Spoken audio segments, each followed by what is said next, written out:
থেকে 15-16 বছর আগে যখন এই কারখানাটা করে তখন ছোট ছিল, তখন থেকে আমরা নানান জায়গায় নানান কিছু জমা দিয়ে পুরো দিনে আমরা সবাই একতা ছিলাম।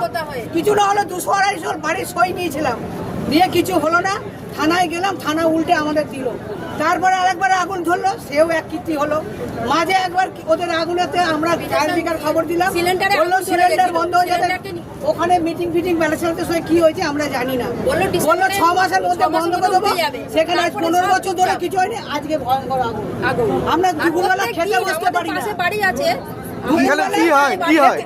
কি হয় আগুন জ্বালায়, টায়ার জ্বালায়, কি চামড়া পড়ে, বড় বড় টায়ার, বড় বড়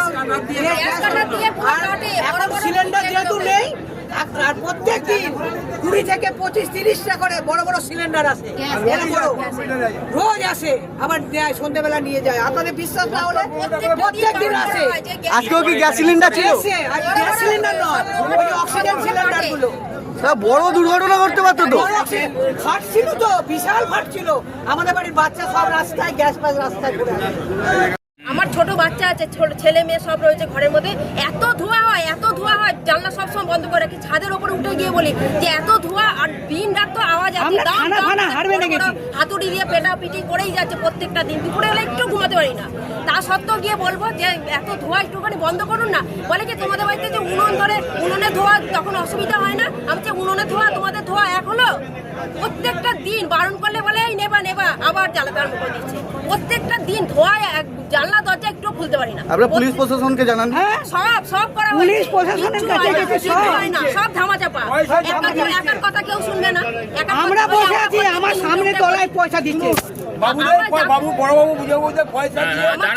আমার ছোট ছেলে চোখের প্রবলেম ধরে গেছে, পুরো লাল হয়ে থাকে। ডাক্তারকে দেখালাম, ডাক্তার দেখেই বলছে কি পাশে কি গোলা ফোলা আছে? আমি বলছি হ্যাঁ ডাক্তারবাবু আছে। বলছে তাহলে কোনোদিন ছেলের চোখ ঠিক হবে না। আমাদের হার্টের প্রবলেম নয়। আমরা চাই এই গোলা এখান থেকে যেন উঠে যায়। এটা তো একটা জনবসতি এলাকা, এখানে তো একটা গোলা চলে না। আপনারা এটা কি দেখছেন? এবার সবাইকে বলা হয়েছে, কেউ কোনো উপকার করছে না, সব ধামাচাপা। আপনার নামটা কি? যেটিকা ধরুন নর্দমা বড় বড় রেলের তো মাল দুনিয়ার পুলিশ কি হয় এখানে, কি হয়? গোলা হলে যা 2 নম্বরই সব কি হয়, 2 নম্বরই যায় এখান থেকে মাল আসে, রাত্রিবেলা আসে 2 নম্বর রেলের ওয়াগন সব আসে। রেল থেকে পুলিশ এসেছিল, ডিআরপি থেকে পুলিশ এসেছিল, তা তো কিছু করতে পারিনি। সিল করে দিয়ে গেল, কারখানা সিল করে দিয়ে গেল। সিল করে দিয়ে গিয়ে তারপর আবার চালু হলো। আবার ওরা নিজেরাই সিল খুলে দিল। এবার ভেতরে কি হলো আমরা অশান্তি আমাদের রোজ করতে হচ্ছে, রোজ প্রতিদিন 15 বছর ধরে। আজকে কি থেকে আগুন লাগলো? আজকে কি থেকে আগুন আমরা জানি ওই যে বড় বড় সিলিন্ডার গুলো আছে ওইটা বাদ করছে। কটা নাগাদ সময় আগুন কটা নাগাদ লাগিয়েছে? এই তার পুরিয়ে 1.5 ঘন্টা হলো, 1.5 ঘন্টা। কি কারণে? আমরা নিজেরাই জানি না। আজকে আমাদের রমজান মাস চলছে, তা আমরা এখানে সন্ধ্যে 6টা থেকে এখানে কেউ থাকে না, সব লেবার মিস্ত্রি সব বেরিয়ে গেছিলো।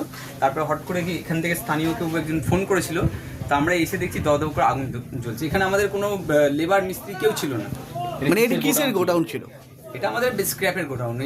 এমন কিছু না, এখানে যে জ্বালানি হিপে কোনো ব্যাপার নেই, স্ক্র্যাপের গোডাউন। আর মানে এখানে কাজ হচ্ছিল না, আজকে হচ্ছিল না? আজকে আমাদের রমজান মাস চলছে, আর 6টার মধ্যে সব লেবার মিস্ত্রি সব, এখানে কেউ ছিল না এখানে। তাহলে আগুনটা ধরলো কি করে, কি মনে হচ্ছে আপনাদের? এই মনে হচ্ছে যতক্ষণ না আমরা জিনিসটা খুঁটিয়ে দেখবো ততক্ষণ তো বুঝতে পারছি মাল না। ছিল এখানে, কি আগুন ধরে গেছে? স্ক্র্যাপের, আমাদের লোহার সব স্ক্র্যাপ ছিল। কত টাকার ক্ষতি হয়েছে মোটামুটি? এই আনুমানিক তো এখন তো অন্ধকার, তো কিছু বোঝা যাচ্ছে না। যতক্ষণ দেখবো, যতক্ষণ বুঝবো। কিন্তু স্থানীয় মানুষ বেশ কিছু অক্সিজেন সিলিন্ডার এই এলাকা থেকে উদ্ধার হয়েছে আপনাদের গোডাউন থেকে। পাশের যে বাড়ি থেকে যত সব মানে সিলিন্ডারগুলো ছিল সেইগুলোকে ওইদিকে নিয়ে যাওয়া। অক্সিজেন সিলিন্ডার, বড় বড় অক্সিজেন সিলিন্ডার এখান থেকে উদ্ধার হয়েছে। অক্সিজেন সিলিন্ডার স্ক্র্যাপ হিসেবে এসছে, তার জন্য তো খালি ওখানে পড়ে রয়েছে। কিন্তু সেখানে বেশ কিছু অক্সিজেন সিলিন্ডার গোটা দেখা যাচ্ছে সিল। না, গোটা সিল নয়, ওগুলো খালি হয়তো পড়ে রয়েছে। মানুষ অভিযোগ করছে দীর্ঘদিন বলা সত্ত্বেও আপনি এখান থেকে গোডাউন সরাচ্ছেন না। এখানে না, এখানে কোনো মানুষ এরকম অভিযোগ আমাদেরকে করেওনি। যদি করে থাকতো তাহলে তো আমরা তো নিশ্চয়ই জানতাম। তারা বলছে আওয়াজ, গন্ধ। না, আওয়াজ এই স্ক্র্যাপের জন্য কোনো একটা কারখানা চলে তো তার তো আওয়াজ তো হবেই। এমন কিছু আওয়াজ নয় যে এখানে শব্দ দূষণ বা বায়ু দূষণ হিসাবে এমন তো কিছু এখানে ব্যাপারই নয়। আমাদের এখানে আগুন নিয়েও তো কোনো কাজ হয় না। আগুনটা কি করে লেগেছে সেটা আমরা দেখবো, দেখে তারপরে নয় জানবো।